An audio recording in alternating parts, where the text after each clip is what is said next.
সিলেটের পোশাকের দোকানগুলোতে দেশি পোশাকের পাশাপাশি রয়েছে বিভিন্ন বিদেশি পোশাকের বিপুল সমাহার। এর মধ্যে এবছর বেশি নজর কেড়েছে বাহারি নকশা, ব্লক এবং হ্যান্ড পেইন্টে তৈরি পোশাক। নতুন নতুন মডেলের পোশাক কিনতে দোকানগুলোতে ভিড় বেড়েছে নারী ও তরুণীদের। এবারের ঈদে তাদের পছন্দের তালিকায় রয়েছে sharara, gharara, Kanjeevaram silk, organza, Gadwal, Shamu silk সহ বিভিন্ন ধরনের দেশি বিদেশি ড্রেস।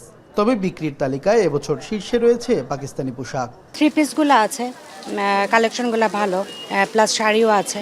ঈদের জন্য আমরা সবাই মিলে মিশেই কাপড় চোপড় কিনি। আমি মূলত একটা ব্লক বাটিক জামা এবং একটা শাড়ি দেখতে আসছি।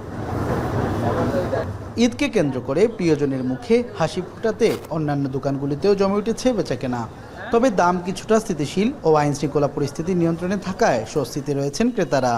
মেয়েরা একটু পাকিস্তানি ড্রেসের দিকে বেশি ঝোঁক, তো মেইন ড্রেসটা বেশিরভাগ সব সময় দেখা যায় পাকিস্তানি কেনা হচ্ছে কয়েক বছর ধরে। মেয়ের জামার জন্য আসছি, কেনার জন্য মেয়ের জন্য আসছি থ্রি পিস, আমার জন্য থ্রি পিস শাড়ি, এগুলো কিনবো আর কি।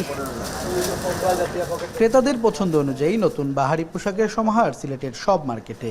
বিক্রেতাদের প্রত্যাশা এবারের বেচাকেনা অন্যান্য বছরের তুলনায় অনেক বেশি হবে। কাঞ্জিবরম কাতান আছে, তারপর আপনার শামু সিল্ক ওইগুলো চলতেছে, গাদোয়াল ওইগুলো মানে একটু বেশি চলতেছে। আশা করতেছি এই বছর আমাদের সর্বোচ্চ সেল হবে। কাস্টমারের আনাগোনাটা একটু বেশি আছে এবার। আমরা মনে করতেছি অন্যবারের তুলনায় এবারে ঈদের যে সেলটা খুব ভালো।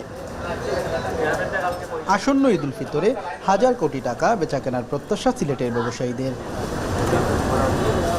সন্দীপন শুভ, এখন সিলেট।